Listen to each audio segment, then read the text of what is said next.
There's no divorce button. Okay. We gave each other vows, and it's not just this empty sound. It means something. Meet Alexandra and Dan Walbrin, diving deep into relationships, divorce, dating and parenting advice. I would never be so patient as I am right now with everyone around me if I didn't have kids. Yeah, that plus your partner. I don't think it's just kids. Every day there's new challenges. It forces you to learn about yourself. It's very interesting. How do you guys deal with the dangers of social media and raising young children?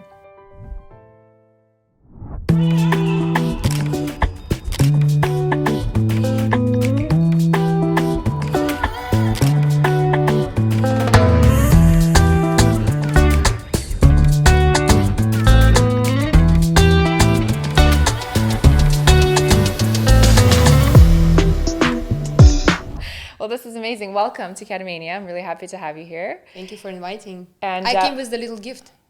As you oh noticed. yeah, I saw a little something. We're in California, right? Yes. And everyone drinks here Haly smoothie. So it's one for you. Thank Your you beautiful so glazing much. skin. Oh my gosh, It thank has you so much. liquid hyaluronic acid in it, like Irish sea moss and all this like fancy things, and it's really yummy. As someone who does not live in California, this feels like very, very special. Like very, very special. Are they as good as they say they are? Mm-hmm. Yeah. Pretty good. Yeah. Try it, and you will tell me your opinion. So you see, in very the bottom they have a little strawberry glaze, and then they have some coconut whipped cream. The only thing is not good about this smoothie is the price.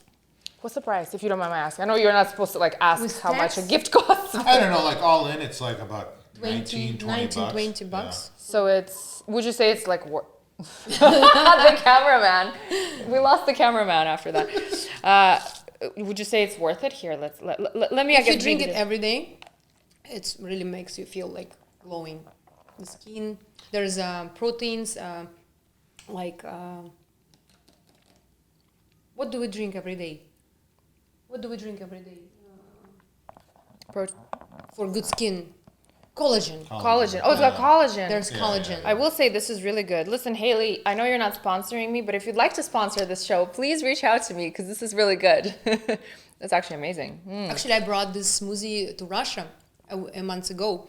I had to borrow, 50 cups from everyone. Steal, borrow. with this sign, I brought 50 cups to Russia, and I brought all the ingredients from everyone. And I hired some Russian chef who mixed everything by original recipe, and we gave it to the Russian women, and they really liked it. They liked it. The reaction was good. Yeah. Maybe Haly Bieber could consider expanding to the former Eastern Bloc. We have sanctions, you know it. It'll be tough here. Thank you so much. This is amazing. I really appreciate you gifting this to me. And you see, it's not too sweet. Yeah, it's actually, sometimes smoothies in general can get like really, you can taste like the sugar in them and you're like, this can't be good for me. But this one is very like mild. And with that, with all the smoothies, I would like to welcome our wonderful listeners to this week's CATAMANIA episode. Please remember to give it thumbs up, heart, whatever the like button is on the platform that you're listening to this on. Leave a comment, share the episode. You know what to do. It means more than you know. Wonderful Sasha Zvereva is here with me today, although you are now officially Walbrin. Is that correct? Yes. Yeah, you changed Actually, last name. But for public, I'm Sasha Zvereva, like with Russian accent. Zvereva, specifically Zvereva. Because Americans say Zvereva for some reason. I don't know why. Say Zvereva. Zvereva. Say it again. Zvereva. Zvereva, you see? But I feel like you've trained him. He's got that. He's able to say it But properly. I will say I sometimes do slip. Okay. Like sometimes if I'm caught the wrong way, I'll just pronounce it and butcher it. Dan's Russian is not good. Not good. Do you know all the swear Unfortunately. words? Did you teach him? That's like the first thing Oh, I that know everyone some yeah. swear words, yeah. Let's not tell them. You can swear on my I podcast. want you to it's all look good and like a very proper husband. I honestly always laugh at like when you're trying to teach somebody, especially somebody whose first language is English, the pronunciation of like the r, because we roll the r's, and people who speak English, whose first language is English, they don't, unless they're Scottish. I find that like Scottish people are a little bit, because they have just like their own thing, right, with the language. Yeah. But in general, yeah, it's kind of tougher. Dan, I'm just gonna dive straight into it. What's it like married to a Russian? You're an American. Okay. You were born and raised in Chicago. Is that correct? Yeah, that's right. So what it's like marrying and being married to a Russian? Oh, that's It's wonderful. I would say most of the time it's great, but there's a side. I'm not going to try to say it's all Russians, but when you get that anger side or the kind of lioness comes out, that's the image I always see or talk about with Sasha. Okay, that's not as pleasant, but generally speaking, I think it's awesome. Like, I love being married to somebody who's from another culture. I loved going to Russia in the past and exploring all those cities and seeing all that history. And honestly, it's really just a joy. Like, I feel like myself, I've always been worldly. I've traveled my whole life. Mm-hmm. When I was in school, I tried to be abroad and do all of those things. And so just being cross-cultural, seeing our kids be able to speak both language and be cross-cultural, to me is really cool. That is actually so cool. Yeah. It was, so because 2 of your kids were born in US, right? I have 4 kids. You have 4, yeah. 2 here, 2 in Russia. And I mean, like, they were born in Russia and born here, but they all live with me here. When it comes to teaching them a language, like with Seva, for example, your son, do you speak both English and Russian to him, or is it? I speak Russian. He speaks English. So, and the boy just automatically cut 2 languages. Oh, very cool. And he'll translate for me. Yeah, now we have a betrayer, because before we could discuss then with my older kids, and he couldn't understand the word, and now Seva can just like, Papa, they're talking about you, and like he's switching from one language to another one for seconds. It's so nice to see. It's very interesting. They're like sponges that absorb everything.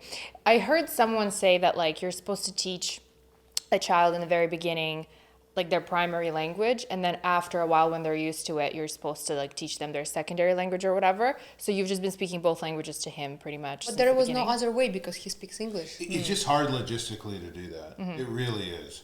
And I think with Seva, we got lucky. He picked up both languages, and he seems to speak both of them very well. And from what you've told me, his Russian is pretty good, right? Mm-hmm. Yeah. I will tell you that not each child has this ability to catch 2 languages at the same time.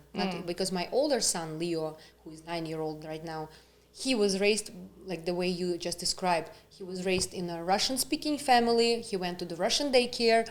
And after he turned 6 or 7 years old, we brought him to American school, hoping that he will switch to English easily. And it didn't happen.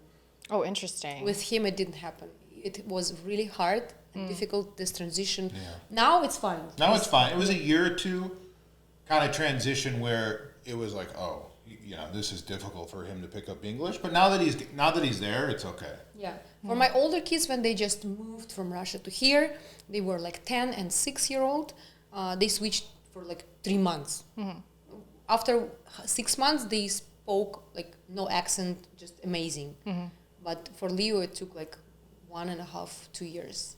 Actually, I remember you sharing some of that journey on socials and how challenging that was. It must be so rewarding when you get to a point where you're able to make a change, right? And they kind of start to go on the path that you're trying to put them on. Is that like a feeling of just relief, reward, and? I don't know. With each child you born, everything is so different. And you cannot expect the same path for other kid. Like, it's always so different. It's always so surprising. You just need to adjust to every person in your family. Yeah. Dan, when you met Sasha, did you know who she was right away? Like back in Hormazarland? No. No. No, I quickly found out, but... Quickly. Second date. Yeah. Right? Because well, he invited me to Ruki Vverh concert. Our first date. Or second? First date. That was first date. First date. He invited me to the club, to a Russian superstar. And that is the moment she knew he was a keeper. That's actually amazing. I still really want to go. That was our first kiss at that concert. Yeah. Wow. And Sergey actually knows about that. I notified him. I was just going to say. Yeah, that's actually amazing. So you knew them from before? Or you just found out about Ruki Vverh? So when that first night I met you, I guess we're not calling that a date. Yeah. I didn't know who you were.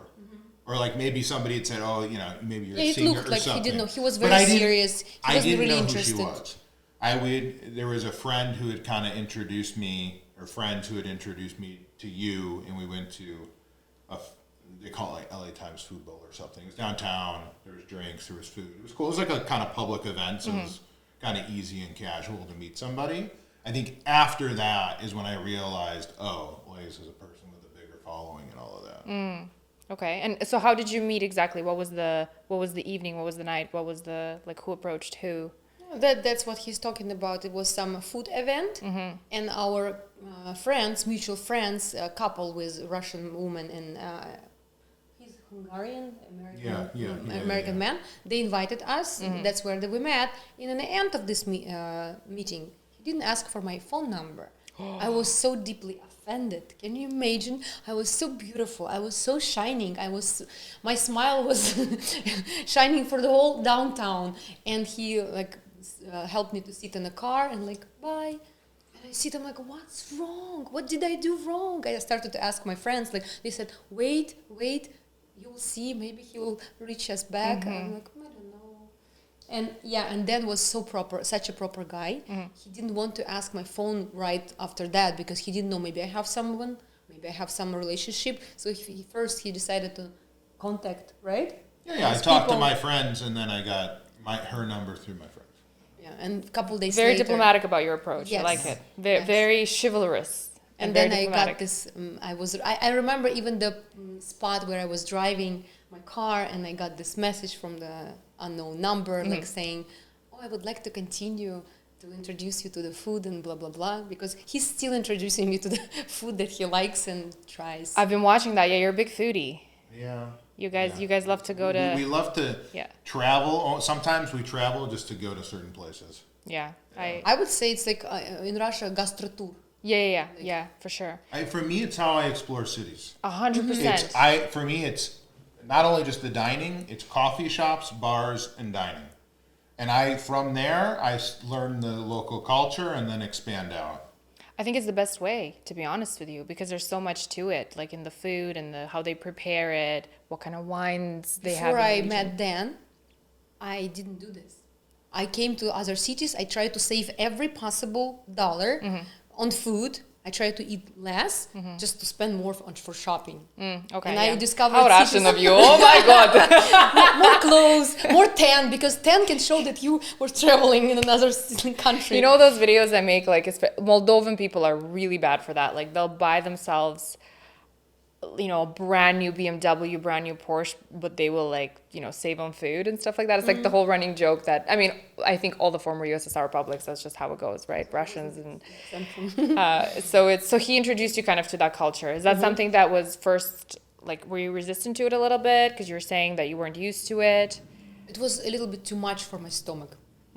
First time you brought me, it was our third date. You brought me to Dialogue in Santa Monica. Oh, yeah. And it was how many, 26 courses tasting menu? It was a big tasting menu. This restaurant doesn't exist anymore. Yeah, and in the middle of this tasting menu, I realized I'm not able to handle all this food. How they do this? Yeah, but we had She's been trained now, so she's now I ready can for long tasting for anything. menus. Yeah. You guys flew to, was it Chile? For specifically a food mission once, I remember. We did to Paris. Yeah. His last birthday. We went to Paris and Normandy. Amazing. We went all the way from LA to Paris to be in one particular restaurant, and also in Chile, in Peru. Peru, not Chile. We've never been to Chile. Yeah. Oh, Peru, yeah. We went to Lima. For some. I feel very an ignorant person right now. I was like Chile, Peru, South America, right? South America. I'm all for traveling somewhere strictly for the food. In fact, whenever Alex and I travel anywhere, if the food is not good, I don't really feel the need to go. It can put a stain on the trip. Yeah. Because it kind of ruins it, right? Can you cry from when you're eating good food? Cry? Can. Yeah. From how good is it? I very rarely cry. Really? Very rarely. In life in general? In life in general, I very rarely cry. But when I did cry, I know. It's I have a very cold heart. No, just kidding. I cry when there's something with children, or like if in a movie there's something, and if there's something happening, and so I guess I do cry maybe, you know. Surbinushka. Like, you know, when I cried, so this balcony has like kind of a nice view there of the hills, and Can you see the sunset there? Or no? yes, Yeah. yes, okay. you can see the sunset. So the first night we arrived, I went on the balcony and I was like, oh my God, I am in Hollywood. You know, like I had like this total like Soviet girl, oh my God, I'm in America, you know? But it's beautiful. It's just so gorgeous, right? So Yeah. I stepped out and I teared up, and Alex looked at me and he was like, I know.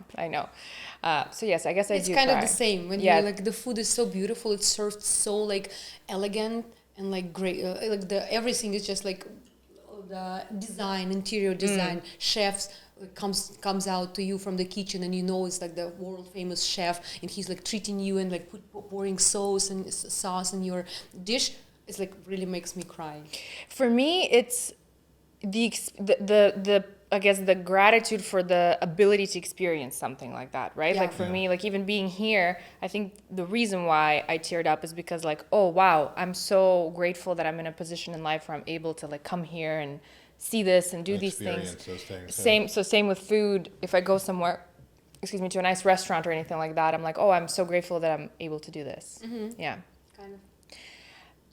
When you guys met, so you didn't know who Sasha was, then you found out Did you freak you out? met a Russian celebrity. Well, yeah, exactly. That was I the wouldn't question say I was gonna freak ask. out is the right word, but it was an adjustment for me, just because I'm not. You're not public at I'm all. not a public. Right. I'm not a public figure. I wasn't somebody who even had like an open Instagram Yeah, account. he didn't have pictures in his Instagram. Yeah, nothing. I'm just. I just was not really on social media. I mean, you could argue I'm not really on social media He's much posting now. like food, drinks, Every once in a but while, not like himself. rarely. Right.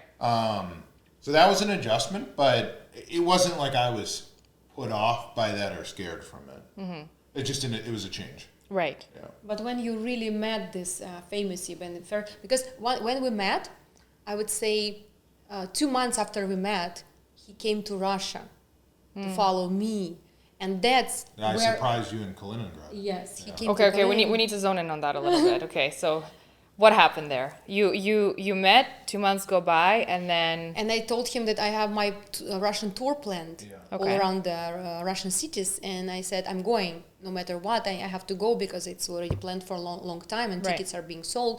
And he said, okay, I can probably go with you. I was like super surprised, and I realized this guy is like serious about me. But he wasn't able to go exactly the same dates when I went. I went And you there. were going for a long time. Yeah, I was. I can't. I just couldn't take off like 2 months in the middle of the summer. Right. So and finally, we agreed that he will come to me somewhere in Belarus. Yeah. And I was preparing myself like, okay, I need to do my wax before, like my lashes before Belarus. Yeah. And I did this all. I was planning to do this all in Kaliningrad Okay. before my Belarusian. And it happened that they wanted to surprise me, and he came a couple days earlier and not telling me a word, and he appeared unexpectedly in the middle of my seminar with this big bouquet of red roses. But you know, amazing. like this Russian big Yeah. roses. Someone told him to get this for me, even though I don't really like the big red roses. But he brought this big bouquet. I couldn't even hold it. It's just too heavy for me, and I was shocked. I still have this video. If you want, I can add you to this. We can show it. I was shaking. My knees were like shaking. It was so unexpected. I was actually pretty nervous too. That's amazing. Because it was like she was doing like it was the first time I had really seen you doing your seminar. Yeah. And so I was nervous backstage because they were like not letting me go. And then I had this huge flower thing. Yeah. And what I wanted to tell, when he came to Russia, that's where, like in Russia, people know me on the streets much more than in America because Right. they like recognize me. And especially this moment when I introduced Dan in my Instagram, because the whole Instagram, like this million of people was watching like this Dan love became story. a Russian celebrity. Yes, and No, that first introduction is interesting. Because you're just walking down the streets in Moscow or you're at the park and somebody wants a photo or you can tell they're staring at you or like that. That was an adjustment. That's an adjustment. Yeah, for sure. I bet. Yeah. And it's not, there's nothing you have to do. It's just life changes. But course. you see it. Like Yeah. it's quick too, right? It's like overnight. It's like, okay, this is a new life or like, Yeah. new experiences. Yeah. Did it feel like it was, a little bit? So you're saying it's an adjustment. Was it a positive, a negative, or just like a neutral adjustment? No, that you to had me, experience? I think I tried to take things and still do.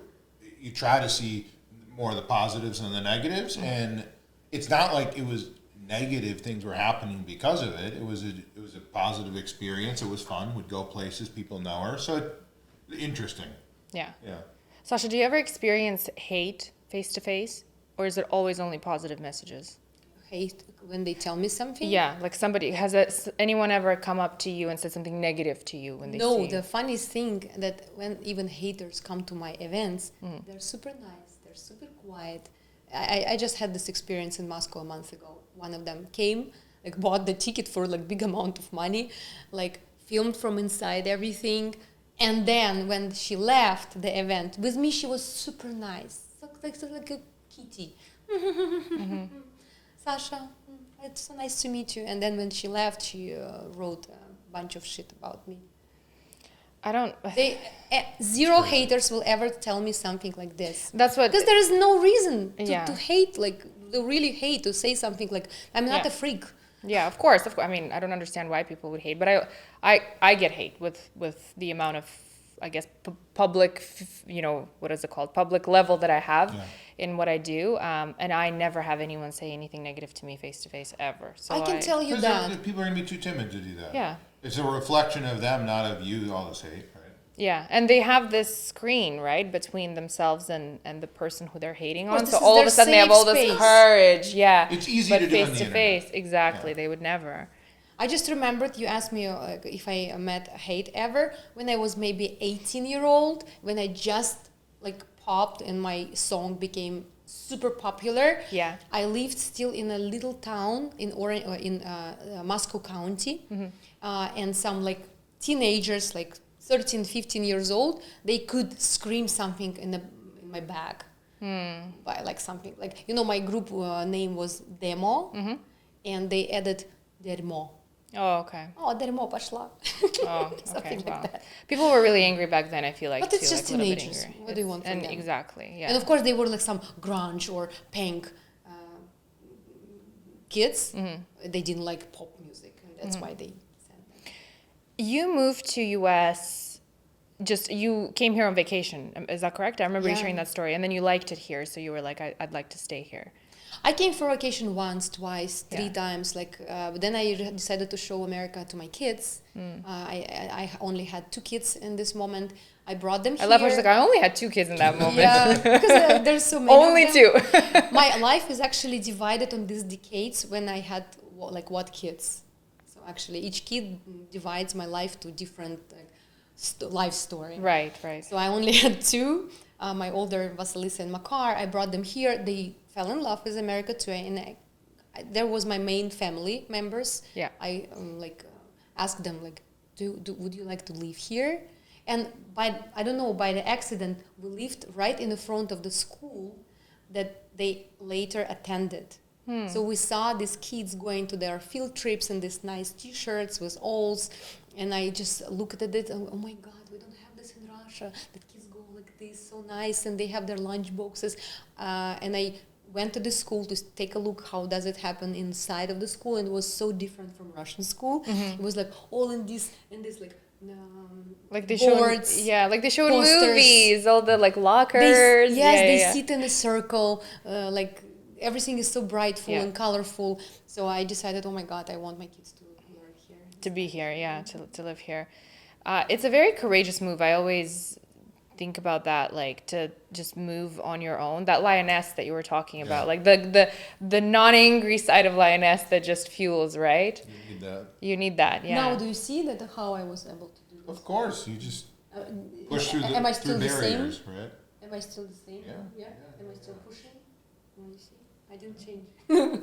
I don't think you can change that, and I don't know if that's That's something. like her identity. Yeah, and I don't know if it's like we were talking about that with my husband the other day, because he's more of a calculated risk taker, and I'm just like a risk taker. Sometimes it's like Yeah. I should really listen to him more in the Yeah. calculated side of things, but if I want something, I'm just gonna go for it and then figure it out, So I feel like you need the balance. It sounds like you guys also have that I would balance. say Jen what is you the one just who's like, described is probably very similar to us.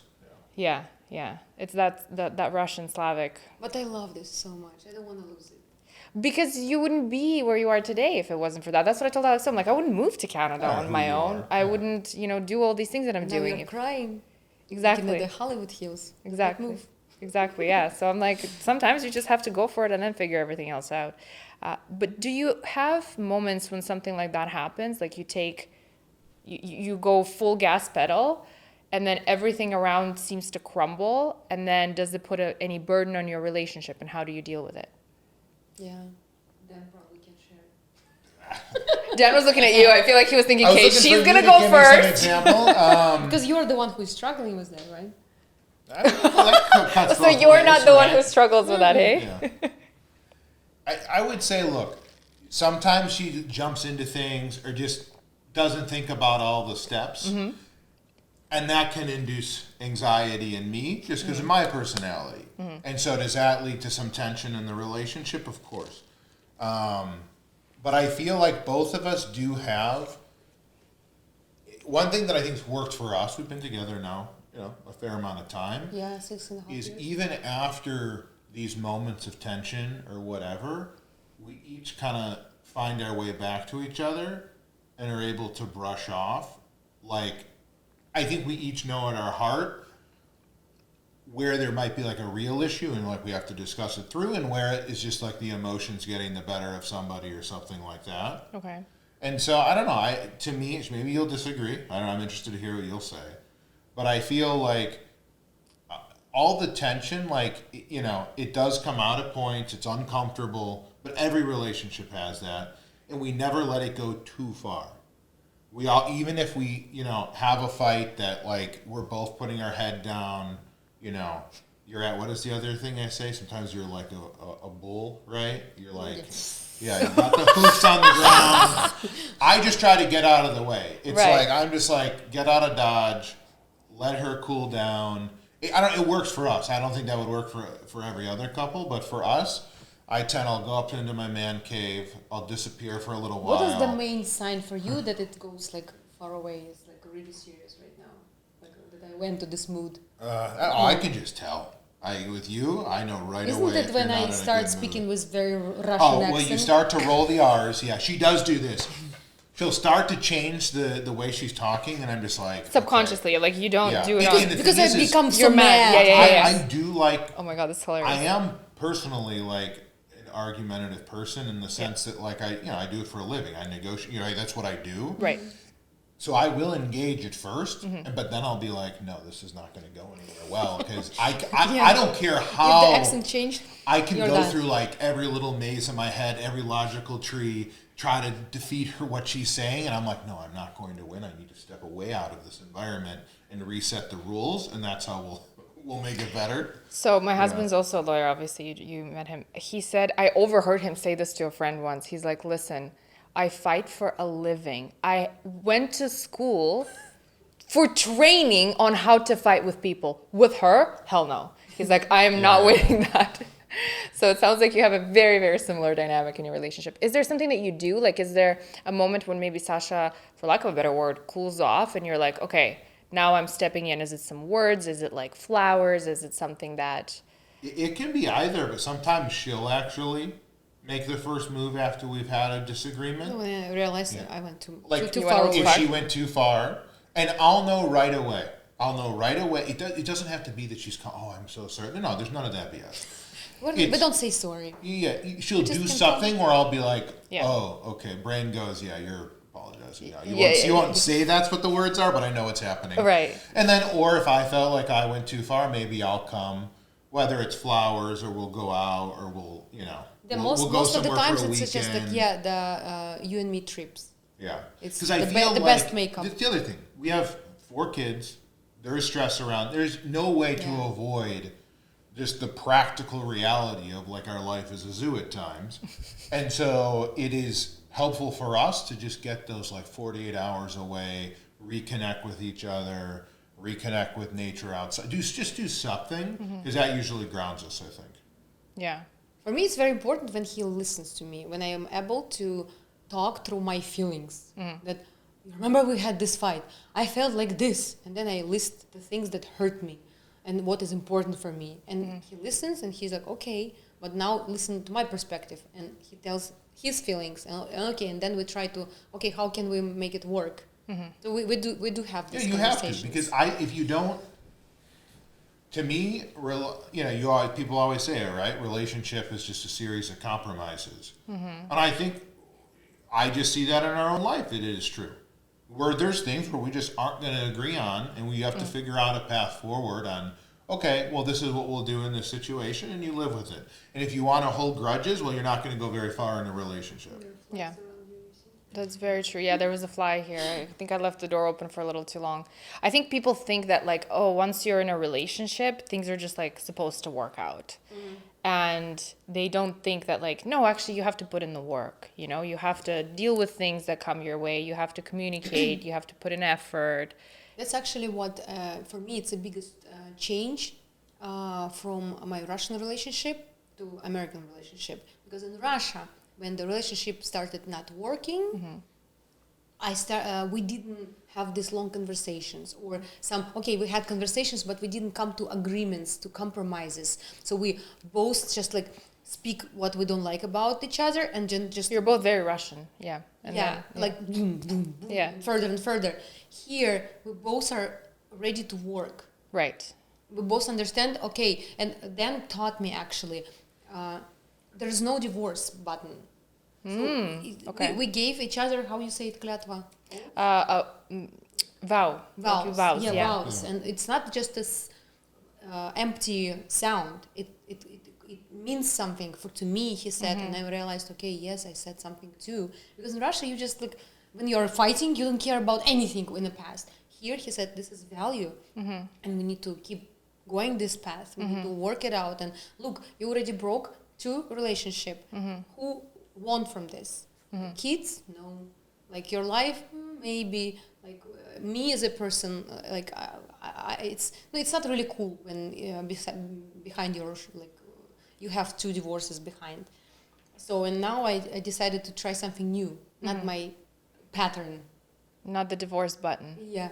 You and Alex literally speak the same language. I don't know if they teach them that in law school or what it is, but we got married 2 years ago in July of 2022, and about a month later, we were this close to just, I was like, that's it. And I was going back home, and it came to a situation where he was like, okay, we gave each other vows, they mean something, so I don't want to divorce you, but if this continues this way, let me know so that I can, figure things out moving forward, kind of thing. So it came to a conversation where even he was getting like, but even then he was like, we gave each other vows, it's not a solution. To me, in my mind, it's not a solution. Like, that should not be the solution to this relationship. Divorce is not a solution. It's like the last resort that shouldn't be resorted to unless there's something, God forbid. I don't know, maybe Russian men, they're more spoiled because they have more women. More women? I thought about that, actually. Well... What do you mean by more women? Have you been to Russia? Well, like percentage-wise. Yeah, and beauty-wise, and women, Russian women are like beautiful. They are such a good housewives. They cook, they work, they raise kids, they look like dolls. Yeah. And men, it's not about everyone. Of course, there is like a big amount of normal, really adequate and cool families and couples. But we're talking about like some average, and men just spoiled that they know, even they act not really good. They don't really rip their ass. Okay, so this is something that I was trying to... Порвать жопу, правильно? Да. I told Alex that we were driving somewhere the other day, and I was like, Listen, I will rip my ass, but I will make it happen. He's like, please don't say that. That's not an expression in English. Yeah, I don't... people do say, like, I'm ripping my ass, like, like working hard. Yes. Yeah, okay, so they do say that. No, it is an expression, Okay. yeah. Okay, yeah. But Russian men not always will do that because they know, okay, another beautiful and good housewife will come and everything will be good. Yeah, it's a thing. Maybe one of the reasons why they don't really try to make up the relationship. Yeah, because there's a lot of like being romantic in the beginning of the relationship, but then the maintenance of it just seems to disappear when they get married. Not for everybody. I'm not generalizing here, but it does happen. And this is something that I actually want to... I would think it actually, for most people, it does, right? Like, all relationships require work. I know there's probably some exception out there, but talk to any couple that's been together 30, 40 years. They probably had their fair share of fights. Yeah. All of that. But you often see the same thing. Those couples who pushed through, kind of like worked out their issues, they often are, it's really cool to see. Yeah. They really know each other. They know their spouse really well, and they kind of get to a higher plane. And so I think that's why, or at least for me, it was important to like kind of set those lines early of like, just stop using language like that, because then that's how you fall into that slippery slope of going there. Like, that's not an option, so work it out, figure it out, right? Which is sometimes, and maybe it is like some legal training thing. I don't know. Sometimes you're in situations where you have to figure out how to move forward, even if you both hate each other and you're compromising in things you don't want to, but you find a way. Yeah. I love that. I love that approach. I think they do teach them something in law school, something very valuable. Maybe more men should go to law school. Just saying. Or we both have similar ways of thinking, so we're both attracted to law school. It's like a chicken and egg you thing. both have Slavic wives. It's true. You both had your fair share of головная боль, the headaches from the Slavic wives. So you've learned to think a certain way, right? Together. I even ask sometimes, Dan, is it exotic for you to have Russian wife? He says, kind of, yes, it's exotic. Yeah, I bet, for sure. Oh, my American friends think I'm like a spy or something. They don't understand what's going on. Like going over to Russia, going overseas all the time. It's interesting. But we have to travel a lot, right? Of course, for our job. I mean, That's for how our you show pleasure. your wealth. Yeah, well. But that voice you just went into, that's what she does when she gets mad. That voice. I purposely did it. Yeah. I wonder what I do. Do I do the same thing? I think I just stop talking, and then it gets a little. Don't you copy him? I like to карикатура. Like Повторять за ним. yeah, like Dan. No? no. Yeah, but your version of copying is like mocking.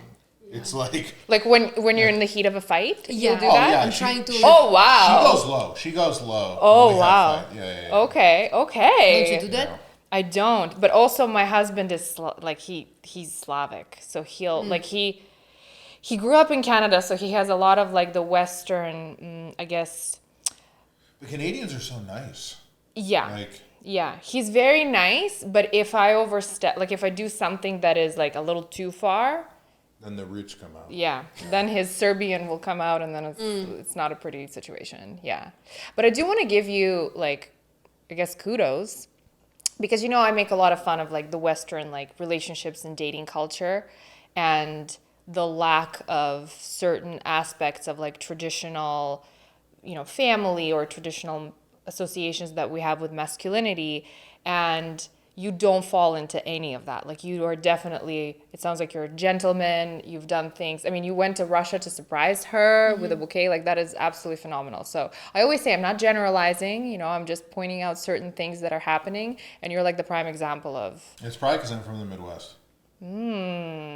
That's a secret. Yeah, because everybody from the Midwest is built a little bit differently than the people on the coast here. Because I tried to date here before I met Dan. No? No, peacocks. Did they split the bill with you? Peacocks. Peacocks. Even if they don't I split. love how I'm like trying to like somewhat like politically correct us. The peacocks. Because how it is. Yeah, say it how it is exactly. No, with me, no one ever tried to split the bill, and I think it's written on my face that Right. you cannot. Yes. But yeah, I can see that they're like just only about themselves. And they don't want all these obligations. Once they hear that you are having I had 3 kids when I moved here. I was pregnant with my 3rd one, of course, and when I started dating, I already had 3. And once they hear that, it's not like they disappear. Of course, they're interested in you because you're nice and beautiful and like very energetic woman. But I can see that their thoughts are not going far away. Yeah, far enough. Because then the 3rd date in this tasting menu restaurant, we already had very deep conversations about our mutual future. And I could say that, okay, he has plans.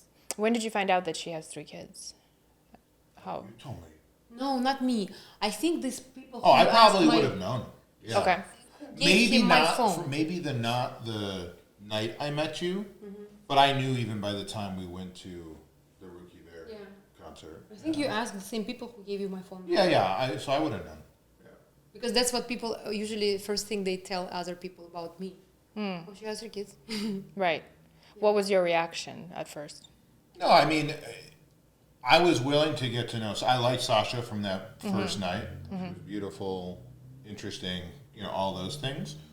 So I was just like, okay, let's just see where things go. It wasn't like something that was like some huge turnoff or something. I mean, myself, I was already in my 30s. I knew that I wanted to have a family or kids myself, so I wasn't like, no. Like, I think everybody has their friends who are just like, no on something like that.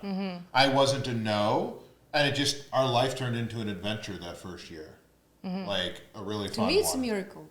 Yeah. Sometimes I ask Dan, what did you forget here? Like, really, like, you are such a nice, handsome, perspective man who could potentially have like 28-year-old young woman with no obligations, just like, what are you doing here with me? I sometimes really don't understand, especially when I show my Russian lion. Tiger. When the Siberian tiger Yeah, the Siberian. comes I've out. never called her that, but that's a good one. Oh, actually. she's gonna be a Siberian tiger from here on in. Yeah. And I honestly don't find the real answer. And I really think, like many people tell me, that probably I deserve that.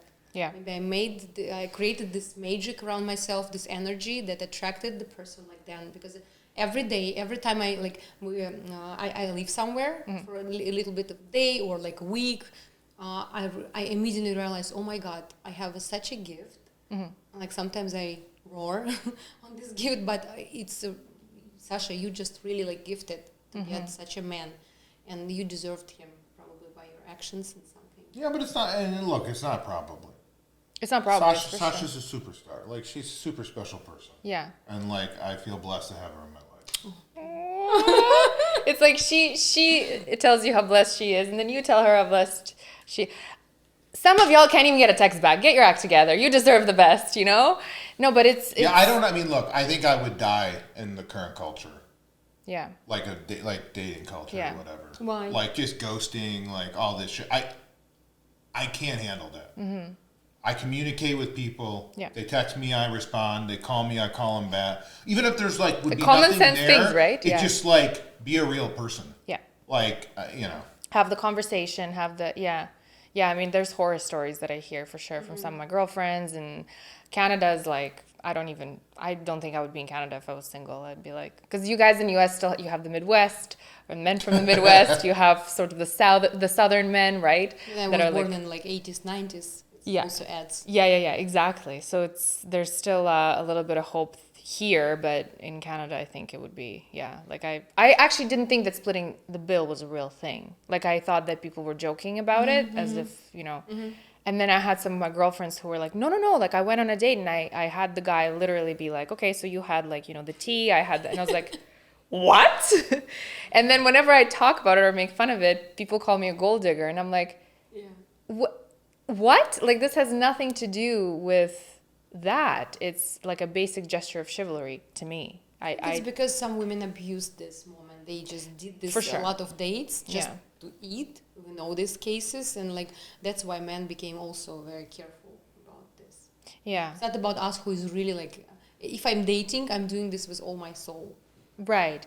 And, I also think just from trying to analyze the situation, I think a lot of it also has to do with how much like women in this part of the world got so passionate of this idea of feminism that has gone a little too far.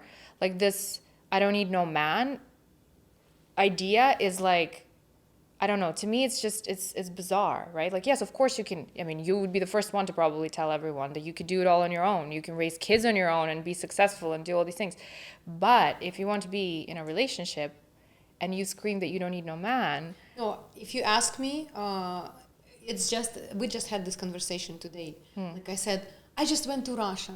I just wasn't like a lot of things by myself. And I was able to handle that. just in stress and like traveling. You always, because he probably thinks that I'm like a child. I cannot handle this. Like he sometimes like doing everything. Like I don't know the gate, the flight number. He does everything for me. Yeah.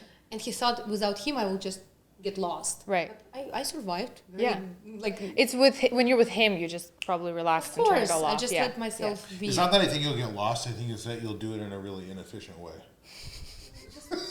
I was fine, but then I tell him that like, oh, I would survive without you easily. I just had this experience, and then like, but do I want it? No. Yeah. It's so bad. I don't want to be without men because you can put so much on them. Yeah. Like really so much. You can just relax. Yes, and have your beautiful life. Yeah, exactly. And I don't know, we've created this culture of like demonization of admitting to yourself that like, hey, it feels really nice to just relax sometimes and let him lead and let him do the things. And yes, if you are tired and you want to say that you're just self-made woman, you can just say it to him. I can do it without you. It's enough. Yeah. But let's do it together. Let's do it together. Yeah. How do you balance, Sasha, the masculine inside of you? Like that lion that's like constantly wanting to, not lion, sorry, Siberian tiger. Mm-hmm. How do you turn that off at home? Is that something that you struggle with? And Dan, do you sometimes see like she's a little too on the tigery side? Not when you guys are fighting, but maybe when she's doing like business and stuff like that. Is it hard for her to turn it off? I don't know if it's hard for her to turn it off, but you're right that you sometimes do. You see that, like where there can be a transition from her doing what she does for her career and those business things, and then transitioning more to like, okay, I'm not home and I'm doing like house things or whatever. It's not like really that hard for you. I think the answer is very simple. When I have enough money, I'm very girlish. I'm fine, I'm very relaxed, I'm ready to be a wife and like do my feminine things, not to be a tiger. Once I feel lack of money or like I don't have enough money for something I want, I become this. I'm mad at him, I'm mad at myself because I'm mad at myself because I wasn't able to make enough for my dreams and like I am literally the exact same way. Yeah. Do you get mad at him? Like, do you have moments when you put the responsibility on him? Of course. When you're, And he's always telling me She'll project on you. I'm your but punching bag. I can see what she's doing. So. Can you give us advice, like actually? Because, obviously in our minds, it's like, okay, well, we need to be even more successful, both of us. But how do you, in moments like that, the smoothie is actually so good, I can't stop drinking it. In moments like that, when this tiger of like, okay, we need to get more stuff done, we need to earn more money, is it more helpful for men if we just relax and let go and say like, okay, we have our needs covered and I know we're working towards our goals and we'll get there? Or is it okay if we go into this mode of like, okay, let's get after it, I don't think I have a good answer for you, but I'm used to it. Like, I just know that it's her personality and maybe if you took it, would I tell you I want that? Yeah, I'll tell you to your face. Can you just relax? Mm-hmm. We have what we need. We have, we're working through we don't have what we want. What we want. That's me too. I'm like, don't have what we need. No. But maybe those are the type of things that add that anxiety. Maybe it pushes me in some way. I'm a realist to understand that all these things work together in some, mystical manner to like create the couple and like create the life that we have. So I just kind of put up with it. Okay. But it's not like detrimental to your, like, do you ever have a situation where you're like, I don't want to do it? I don't like fights, right? Who likes to be in a fight? It's uncomfortable. Right. It makes you feel not good. It puts anxiety. But I think I try to be very practical. Mm-hmm. And I just think like, this is part of life.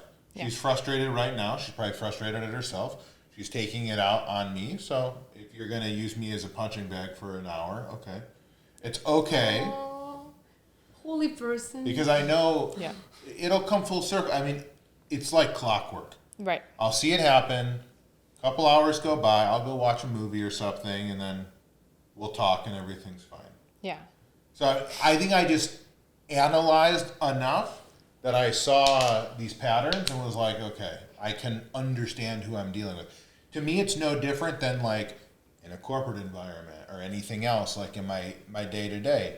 Every person you deal with in life has different mentality, and how you approach people and deal with their, their own issues or the way that they kind of handle their business, it matters. Like if you're just going to be narrow-minded, go forward and say, I want everybody to be like me, you're not going to get very far, right? Of course, yeah. I think you have to have that like social intelligence to realize everybody's different, everybody's driven by different things, and you just got to keep striving to learn about people, learn about your partner, because I think the more you learn, the more you're able to kind of regulate that and figure out, okay, if I do this, this is going to lead to this. Maybe I have to do this because if I don't do that and push them in that way, then nothing's going to happen. I know that's how you feel. You have to poke me to get certain things done. Yes. So I feel that way too sometimes, and I struggle with the balance of like, I don't want to be a nagger because nobody likes to be nagged, but at the same time, like, if I don't poke, nothing's gonna get done, yes, right? Exactly. There was a month once I remember I had a situation where I was like, well, we don't have enough, we can't, even though like all of our needs and wishes at that time were covered, but I was just feeling like we're not where I want to be. And I was really frustrated. I was really upset. And it coincided with like one of the best financial months for Alex, right? Like he ended up making like, a lot of money that month. Yeah.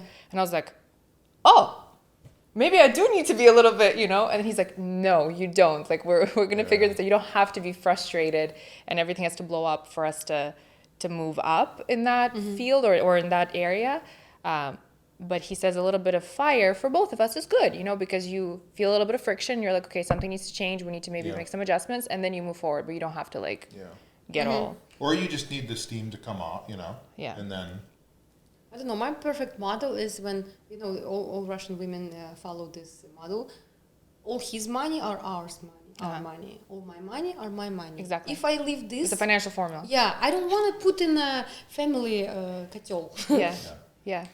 If I'm not in this, if I don't have to sponsor like all the family life, Yeah. I'm so happy when I can do businesses just for joy, Yes. just for hobby, because I love it, because not just for survival and just like, that's where I'm happy, and that's why I'm trying to push Dan and explain to him, please, can you cover all Maslow bases? It's the successful financial formula for a successful marriage, in my opinion. That's what I've said from the beginning. Your money is our money, my money is my money. Happy wife, So, happy life. Exactly. There you go. Is that something that was also an adjustment for you, Dan, or is it something that you were, being from Midwest, is that something that? I'm not. I agree with you on like splitting bills. I don't think I've ever asked a date to split a bill or any of that stuff. Like generally, like just your job as a man to show up, do those things. But I do think we do come from a different approach in terms of like we're married now. We're in this together. My approach is we are a combined unit, and we are, we're going to succeed together or we're going to fail together, and that's what matters. Whereas, her Russian approach is a little bit different. This So is that's how I an was adjustment. raised. Yes. Yeah. This is my culture. Yes. Women sit home and do their home stuff. Yes, we butt heads about that still, actually, sometimes. It's this approach of like, no, I got this covered, like, don't worry about it kind of thing. And Alex's approach is very much like, no, let's sit down, like, let's have a conversation together. And I'm like, no, that's yours. I'm going to go buy myself something. You know what I mean? Like, it's those but moments. honestly, when I get money, because I'm making the good money, and if I had opportunity not to spend them all for like family needs, I would make very interesting trips for us. I would not invest them only in myself, of course. I would do trips, surprises, some nice gifts for him. That's what I've done in the past as well when I was like more in this. So it's not like everything would just go for myself. Of course. You end up It would be for contributing. house. Yeah, we had, when Alex went to law school, he went to law school when we were already together. And so when he was in law school, I was the only one working. And mind you, that was the way I went into that. I just don't think I was mature enough to like, both of us actually, just to structure it all properly so that we come out of it and we rebalance the masculine, feminine energies properly. We had a lot of friction after that. But, in an ideal world, that's what happens. But at the end of the day, I think all that we're always looking for is that stержень. I don't know how to say it, but like this thing of like, no, like I got this covered. Don't worry. Like I have it, Yeah. you know. Stability, What was I the call word? it. Like sturgeon? Stержень, like Sounds like we're talking Pole about inside of you. You know, like your stability. what's the funniest word in Russian that you know? To you, like the one that sounds funniest to you. Actually, It's not me. I don't know where he learned it from. you know, in Canada, the official language is English and French. Like we have a French province, so French is the another official language. So everything from like, you know, groceries or like skincare products, it has to have it in English and in French. And in French, oil, like olive oil, is huile. Like I mean, I'm sure it's pronounced differently, but anyways, I think all the bad words are funny. Like, you know what? Okay, you asked me what was the question? You asked The funniest. The funniest. It's the sound. Or like your funny. favorite No, one. Let's say your sounding- favorite. No, I think the most interesting one is peas jets. That's the most interesting one. Because it means so many different things. Yes. It can essentially mean anything. Yes. I could use it in any conversation at any point in time, and it would work in some context. Yes. Yeah. Ой, пиздец. Yeah. It depends on how you say it, and you can Yeah. also make so many other words out of it. I mean, I think I don't speak a lot of languages, but I feel like Russian has the best swear vocabulary and expressions. We only have like 4 words, but we can use them so many varieties. And honestly, English is so underwhelming compared to that. Like, no offense, but like everything stems from like fucking shit, and that's it. Like, there's no. But isn't it similar that like everything stems from like suka? Like if you're mad in Russian, which is it's a great swear word. You see how many his vocabulary. Sasha taught him well.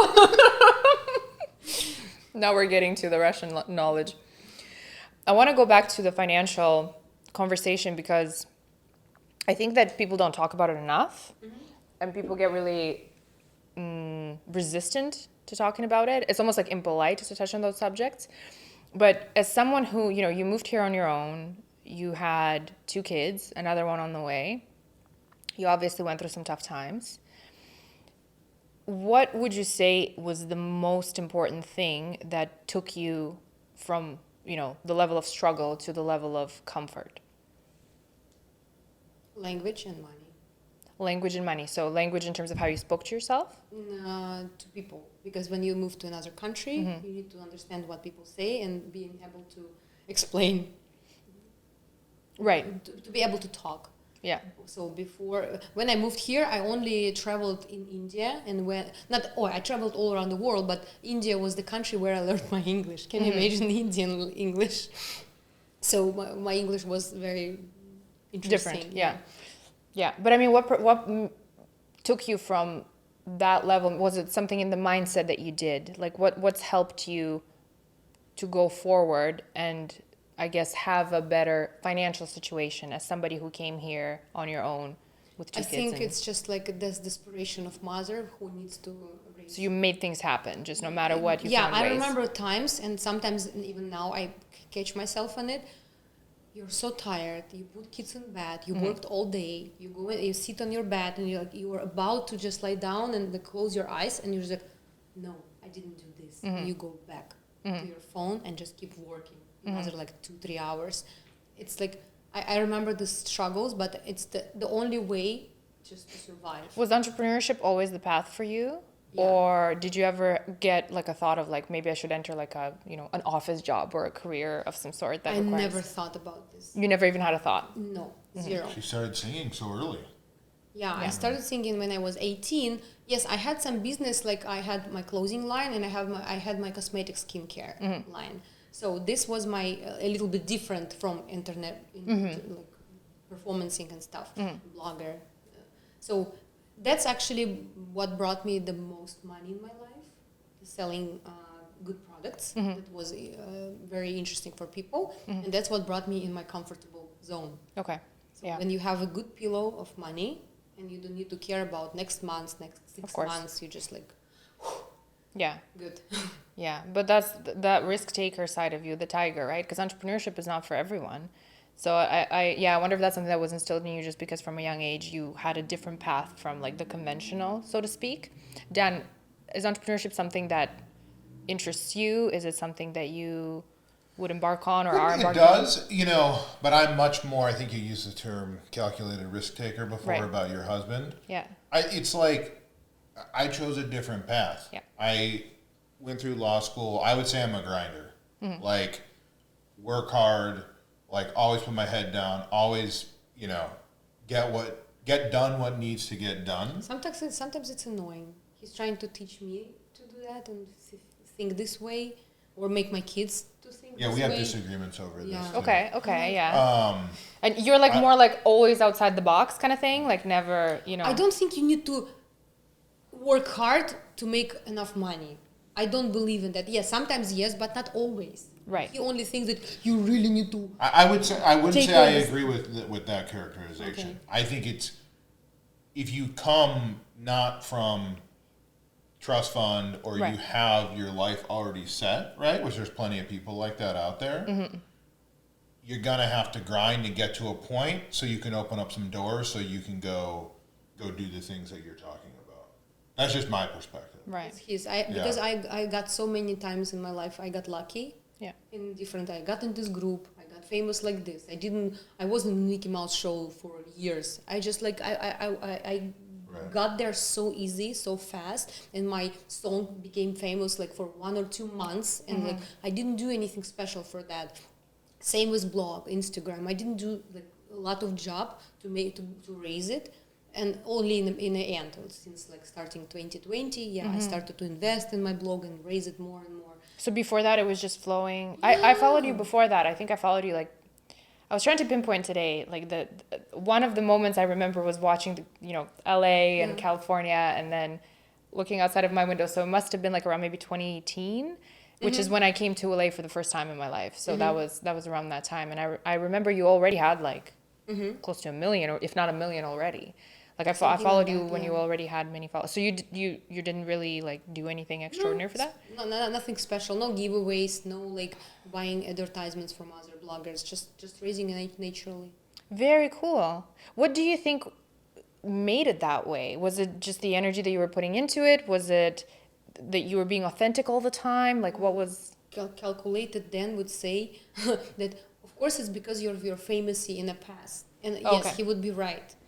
Because of course the fact that I was known in Russia added me following. That and early adapter, which is always Right. critical in like any entrepreneur. If you're one of the first people there, you get the benefits of being first. Yeah, Right. I came to Instagram and social media very early? So that helped. In 18, actually, the top bloggers right now in Russia, they only started in 2018, and I already was one of the most interesting figures in Instagram for Russians. So they learned from me, and then they went higher and got more professional, and then now they are like top bloggers. Yeah. But she puts in an obscene amount of work. You Like do. it's You a do. huge job. I know whatever you're doing right now is a lot of work. I Yeah. can know you for an hour, and I know that you do a lot of work to Yeah. do all of this. Yeah. Unfortunately, people think that it's just like a game. Literally, and they think like, oh, you're so lucky. Somebody Blah, blah, messaged blah. me the other day like, oh, do you ever work? And I'm like, yes. Talk is cheap, right? Like, Yeah. people on the internet just say bullshit. Of course. And some of them even would want to try it probably, but they just don't know how to get into it. So they just look at someone. Yeah, and or go, they wouldn't commit to doing the day in, day out, set the interviews, do all the interviews, Yeah. prepare for the interview, all of that. It's real work. It's a lot of work. What Yeah. about photo shoots? Dan now is involved in family photo shoots. It's to me, it's one of the biggest stresses in my life. Do you agree? Is it? It's totally, yeah. Oh, wow. Put Because everyone. no one in the family wants to do it. We just want her Except to for do her Sasha, own- probably, Yeah, hey? Yeah, her yeah, own thing, yeah. Because, like, I could be coming off of, like, a 72-hour stretch where I'm, like, working like hell, and then on 5 minutes notice, she'll be like, we're going down in the canals for a photo shoot. And I'll be like, damn it, I do not want to go do a photo shoot right now. And then I'll give her a mean face, and then she'll get mad. Yeah. So, I'll start biting immediately. Then the tiger Can you comes imagine- out, and yeah, then Then the biting. You need to Yeah. put like nice clothes on all of them. Yeah. You just steam them. They just wrinkle them immediately. They make them dirty, and they don't want to be together. Closer together, smile, and everyone is like looking different directions. It's so hard, especially when you involve some nice rabbit bunnies for Easter photo shoot or Right. something. Is such a stress. But They always without- look great. The result is always phenomenal. We always get there, but it's like Yeah, it's not a straight line. It's right. kind of like all over the place to get there. Right. Well, especially with 4 kids. And your daughter now, she lives in Paris, right? She goes to school in Paris? Actually, it's I want to say big thank you to Dan, because he was the one who helped me with that a lot. Because I'm not good in logistics, in like finding out all this like ways to get student visa, to find the university, to know how to apply for it, how to know how like dormitory or like renting apartment. He did everything. He's for like her. the yin to your yang, you know, like Yeah, everything. he Yeah, did you're the everything for idea, the Vasilisa. fire, and he's like, okay, let's make this happen logistically now. Yeah, I didn't do anything for parents. He did all the job for Vasilisa. amazing. It's like my first child who is I just went through separation. That's what I produced on my Instagram, and the whole Instagram cried with me because I was showing my. My mom was sending me your videos because I left home like when I was 2 months away from turning 17. I moved to Canada. So my mom was like, see how hard this is. And I'm like, it was hard for me too, not just for you. Like, I know. Yeah. I remember that. Yeah. But she's doing well now, obviously. She likes it. Yeah, she comes loves it here over for a summer break. She's spending time in LA. Then she goes back to Paris. Yeah. And sometimes we're like driving the car, and she's like, "What a life I live." Amazing. She understands. Like, are you happy? I'm super happy. She appreciates it, yeah. And when she comes, I'm assuming is when you plan all the photo shoots to get them all in. Yeah. So Dan knows probably in case she's Interviews, coming yeah. home. That's it. And your parents often also visit you guys, right? And they live with you. And I remember you mentioning something regarding how easy it is for you guys to all live together and how blessed you feel when your parents are here. I feel like that's a sentiment that so many couples automatically just dismiss and don't even want to have, especially like in our culture. I find people have this preconceived bad notion towards the in-laws. And I have a beautiful relationship with my in-laws. They're phenomenal. They're amazing people. And Alex has a really great relationship with, with my mom, with my dad. How But did you don't live together, right? No. What was the longest? A couple of months at a time, I would say. There was a And time. it was okay. It was great. Yeah, it was great. Also, his mom is very much like a Slavic woman. So if she has something to say, she just says it right away. I don't get offended. I say, I respond, and then we deal with it, and then we're good. Like, there's no, talking behind the back, Yeah. or like, she will never go to Alex and talk to him about me ever. She'll say everything to my face. So it's I prefer that. I would rather, it's a lot more comfortable. So is this something that you guys had to work on? Or is this something that just naturally happened because your parents are really easy to, live with and be with? No, they're easy to deal with. They're super nice. Yeah. They're very loving. They They're seem su- so they're sweet. super helpful. Yeah. Right? Like, honestly, I don't think we could do our lives if we didn't have the help that we Right. get certain parts of the year Yeah. when they come visit. And so, I don't know. Of course, there are moments where you're like, there's a lot of people Right, here. right. Or, especially when they're visiting, it's a lot, but it's outweighed immensely by how much they're helping. Of course, yeah. Yeah, we can. They also travel when don't they're really here. speak English, so it's not like a traditional like. They cannot tell them. We're not just like anything, chit what they chatting, think. or they can't. Okay, like, it's okay. Like someone has to translate, Right. Or we talk through the translator, or just in very very rudimentary. Yeah. They take them language. as a king. Like for Russian Yeah. parents, American man who took responsibility Yeah, of yeah, their yeah. daughter and Yeah. her 3 kids and had another 4th child. They feel very like they treat him very well. I have my escape too. I just go up into my cave. Yeah, he has the whole 3rd floor in our house is dance. And what's in it? What does the man cave have? A lot of disorder. A lot of disorder? Okay. A lot of Wow, disorder. tell me how you really feel. She Did you doesn't- hear that? A lot of disorder. She does not like how it's not perfectly tidy and Okay. everything. Okay. But it's got all the music, it's got the projector, it's got the bar, it's got Desk, all the books, moving desk, my where he standing works, desk. yeah. It's got everything. So I can just zone out, throw a record on, throw some TV show Nobody on. or really whatever. goes there. Yeah. Or Saba will come up, we'll sit Yeah. and watch something, or Leo comes over, whatever. And like it, so It's good. I have my place to go. Is that the secret, like that you would recommend, especially when you have a big family, to find a place Definitely. where you can just... Yeah, even if it's garage. No, yeah, you You know why so many men in Soviet Union went to garage so often? Oh, that's very true. Because they just- stoyanka, garage. Yes, calm down. They relieve. They ended up becoming took this alcoholics, many of them. But ключ, yeah. гаечный, how you Yeah, say yeah. it? That, device. The device for the car. And they would just be work with one wheel for the whole day. Yeah. And drink beer. Yeah. And other men would come and like stay and look. That's how they relieve. Oh, that's very true. I never thought about that. So it's his Вот оно garage. почему. No, we had disagreements when we Yeah. first moved to where we live because it's a fair amount of territory in the It's house. big.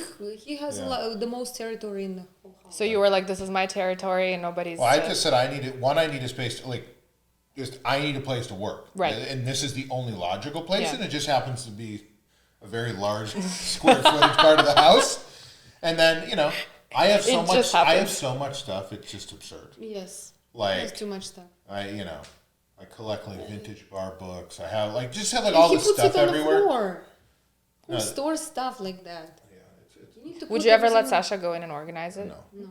Okay. So it's like... I can only vacuum Творческий around. беспорядок, right? Like we Yes. say like the artist's chaos. Like it's important to have the Well, chaos that's the funny for an thing artist. is they always, because I sometimes feel bad myself. I'm like, I really wish this was a little bit cleaner.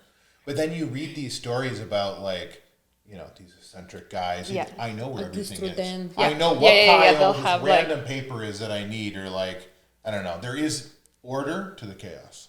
Yeah, for sure. I get that.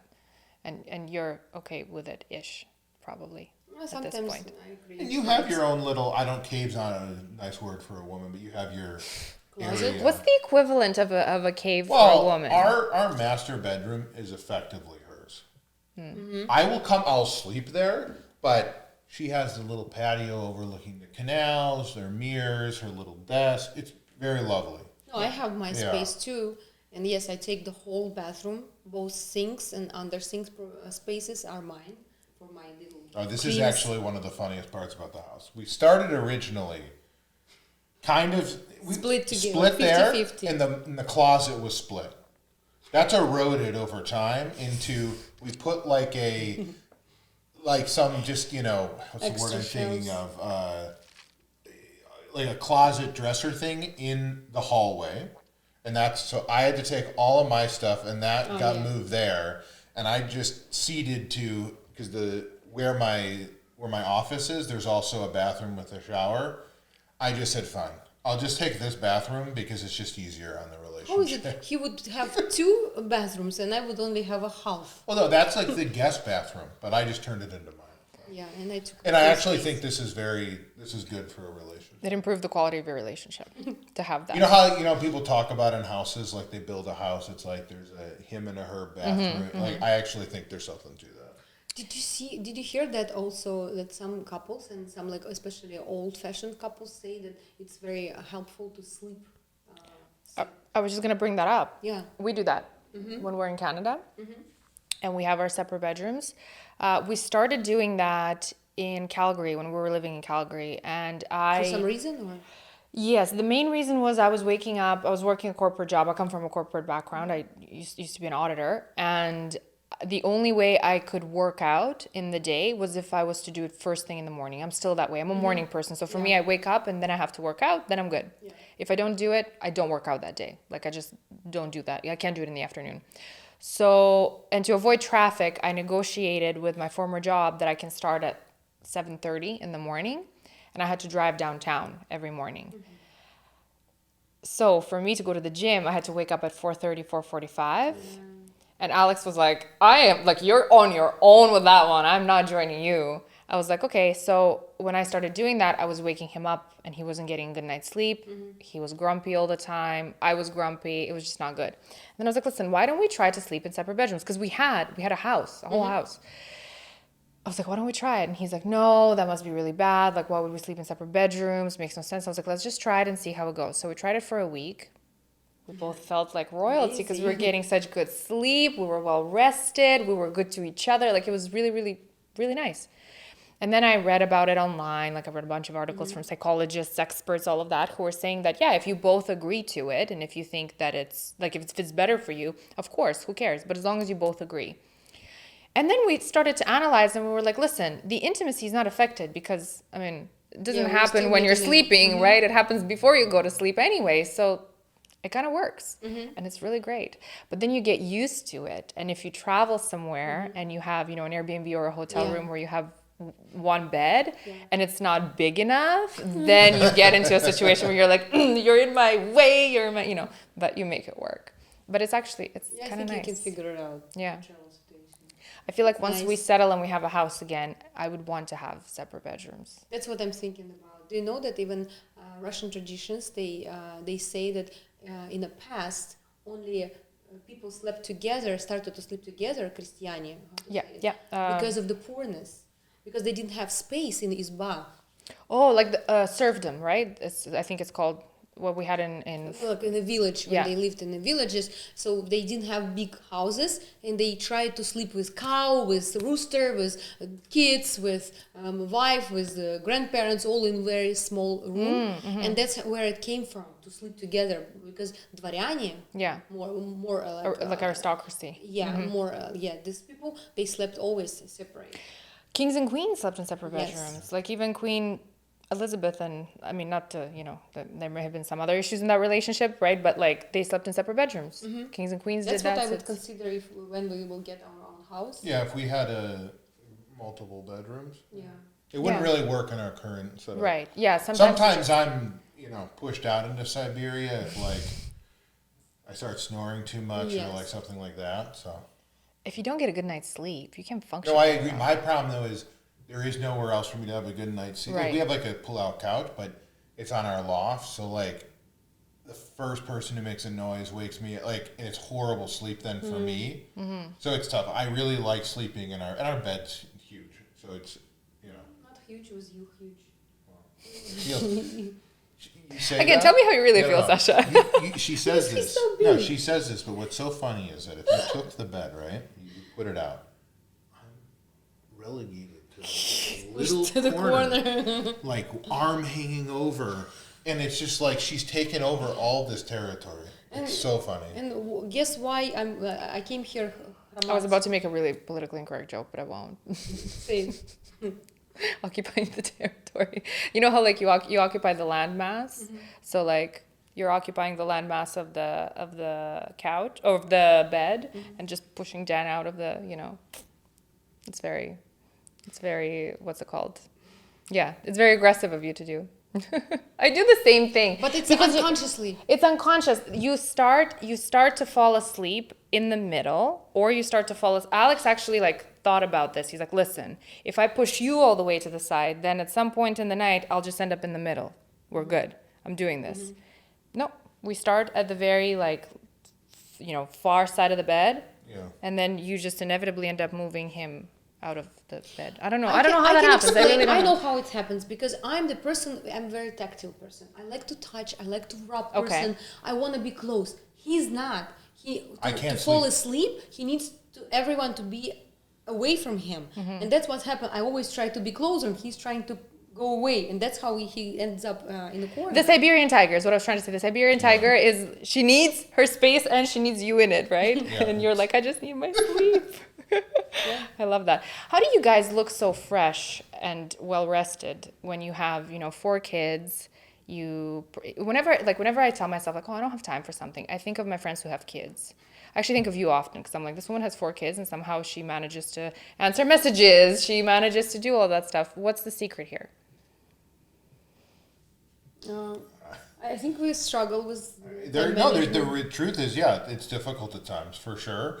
But I also do reflect on pre-kids, and I realized how much time I wasted. Okay. Like an inordinate amount of time wasted. Yeah, you just think how to organize your time. You're better at time management. About like the fresh look. Oh, yeah, you guys look really great. Kids force it. Okay. Kids force it, and like you prioritize what's actually important. There's plenty of stuff I don't do that I would like to do. Right? But that's just part of life. We have neighbors right across our house who we can see all day long. Yeah. And they're just single couple. Okay. And I watch what they do. You know how much time people just scroll? Yeah. Like... I'm sorry, did you just say you watch what they do? That's hilarious. way. No, you can just see. Of course. Yeah. No, because you see, I'm just imagining Sasha being like, look, no, we have at huge those. windows, and anyway, Yeah. when I'm in my room, no matter when I turn my head, I can see them. Yeah, And they're yeah. probably work from home. I don't know. I see them Yeah, of working course. out. I see everything. You can't help it. Like if someone is open, if you open your curtains, I'm gonna look inside your house. Do you know what I mean? Like that's just how it's gonna go. Yeah. And they like lie down in bed a lot, like doing something like this, or like I don't know. They in their phones. Yeah. Yeah, you waste. Probably from the side, I'm on my phone too, but I'm working. It's my work. That's what I also tell myself, that I'm like, anytime, because I try to maximize even the time that I'm spending on social media.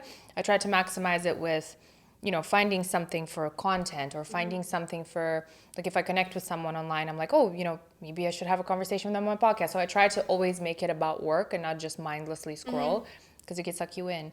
How do you guys deal with the dangers of social media? I don't know why I did that, because there is a lot of danger with social media and raising, you know, young children. How do you prevent them from the harms of it?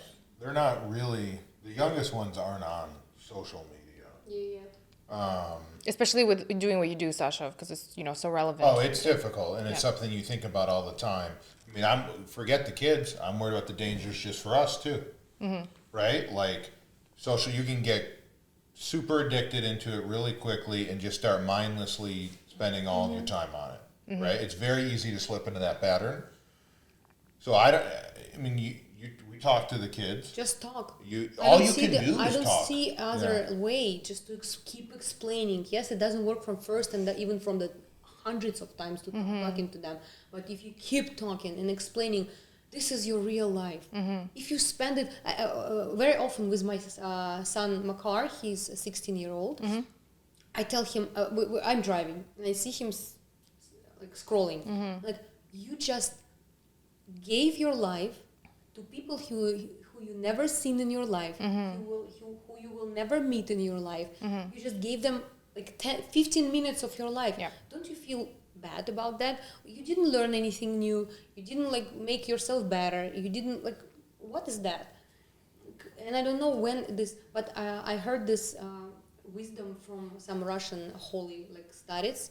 He said, keep seeding seeds, even if the ground doesn't look good for you, the soil. Just keep seeding seeds, even in a mountain, even in a road. The seeds will grow. So you just keep talking to them and sort of. Do you think that's kind of the problem? Is maybe many parents don't have the patience to talk, because it requires obviously a lot of patience to, you know, regurgitate. Is that the right word? And the reward and the payoff is probably going to be after they're out of the house. You may not even see it while they're in high school or whatever. Like we did with Vasilisa. When Vasilisa lived with me, the way she ate, because I'm super healthy, organic, blah, blah, blah, salads, apple cider vinegars, blah, blah, blah. They eat what they eat, like burgers, fries, some, like, not the real way, like chicken wings. And it was endless. I didn't know when it's gonna end. I kept explaining, showing with my own. Everyone show them example, and they will just instead of teaching and raising them, just show your own example. I'm like, it doesn't work. Your fucking examples. Like, I'm doing everything right, and your fucking examples don't work. They still like in and out. Like, and now when my daughter is almost 21, she lives in Paris and she eats very clean food. She steams salmon. She does salads.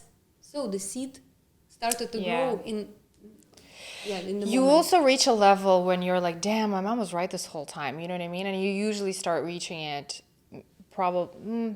I feel like I reached that a little bit later than but 21. I wouldn't say that she always eats so, like, she understands that she's young. Yeah, she knows you're that gonna do, now I you're can gonna do what this, you're gonna do and when at you're home young. I will do that. So she started to mix. Yeah, so it's working when you plant those seeds. Yeah, I don't know what's gonna happen with Makar. We're all worried that he will be addicted to video games but I don't know. Maybe he will figure it out. No, but like even on Makar, I played a lot of I know a lot of boys who played video games growing up. Like, that's just I don't know, little boys and teenagers. That's just what they do. I know a lot of very successful men who still Who play still video play games. video games? Yeah, I have friends who still Yeah, do. yeah, and it's something. Alex and I were also talking about this because for Alex, he's always been doing hobbies that are outside hobbies, so snowboarding, skiing from a young age. So for him and his parents, it's like unless you do that, something is wrong. Was it his choice? Or parents pushed him? I Because think- this is an answer, actually. You sign up your kid for different activities when he has to go to some swimming club, Yeah. snowboard or Yeah. something, and he needs to spend time for that. Yeah. It's also That's what happened, I think. I think it was kind of like a circle of him wanting to try it all out and his parents signing him up and dropping him off, you know, like they were the professional driver for him, his mom specifically. But it worked because he didn't really get into video games ever. But then again, yeah, like I know very successful men who play video games. Like, let's take Makar again. Yeah, he likes video games, but he also is playing on the water polo team at his high school. He gets insane amount of sport through that. Yeah. It's very rigorous practices. So I think for him, a release is just going on in gaming. Let's even take Sebastian. There's this one game he really likes to play where you move with shapes. Like, it's a really hard game. Like, I'm watching it and I can't do it. Yeah, I cannot do He's it. learned how to do this game. So his hand, like, I'm trying to look at some of the benefits, right? Like when we do give him that treat of like letting him play, like hand-eye coordination, stuff like that. Like there are kind of hidden benefits in moderation, like anything else in life. You don't want them doing it 15 hours a day.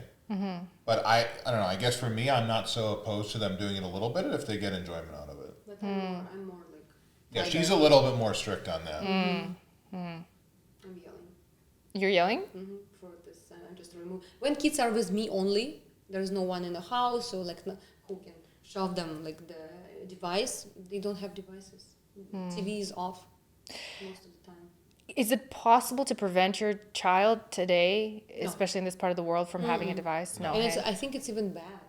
I think they would feel so left out Right. from their friend group, and also we revolve around these devices. Yeah, we do, for sure.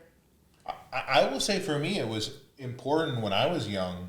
I remember I just begged my parents for a computer when I was young, Dandy. and they gave it to me, and it was, for me, it was huge. I learned how to code. I learned how to I was doing all the other things. I played sports, all that, but I enjoyed really like getting into those things, learning about them. So I think with Makar, we try to steer him toward, hey, Right. don't just be doing mindless stuff on there. Like, do stuff where you're like learning some other skills maybe, or learning how to use the devices. We live in a world where if you don't know how to do these things, you're going to be left behind. Yeah, for sure. But I also remind him pretty often that, okay, as you said, there is a very successful man who is still playing video games or started with playing video games, but it's a small percentage. Yeah. Don't forget that a big percentage of gamers stay just gamers, poor, not successful, and you don't want to be this. Yeah. I think he'll be good. Yeah, He'll be I good. keep sitting. Having the two of you there, I think he'll be good. We're, believe it or not, at our time. This has been so nice, but I do have like two final questions for you. Is it true what they say that kids are your greatest teachers? That you learn so much about yourself when you have kids? Would you To say me, that's true? it's the greatest teachers of my patience. I would never be so patient as I am right now with everyone around me as I didn't if I didn't have kids. Yeah, that plus your partner. I don't think it's just kids. Just the relationship dynamic plus kids, it forces you to learn about yourself. And like, just, you learn so much. You see so much every day. There's new challenges. So Yeah. it's very interesting. As we discussed today, to survive in a new country, kids are like the big reason why you do this. And probably a huge motivator too, right? Because you kind of have no choice but to succeed. Otherwise, right? What are you going to do? And last but not least, what's like the best closing relationship advice that you would give to couples from yourself? Have kids, and you will see.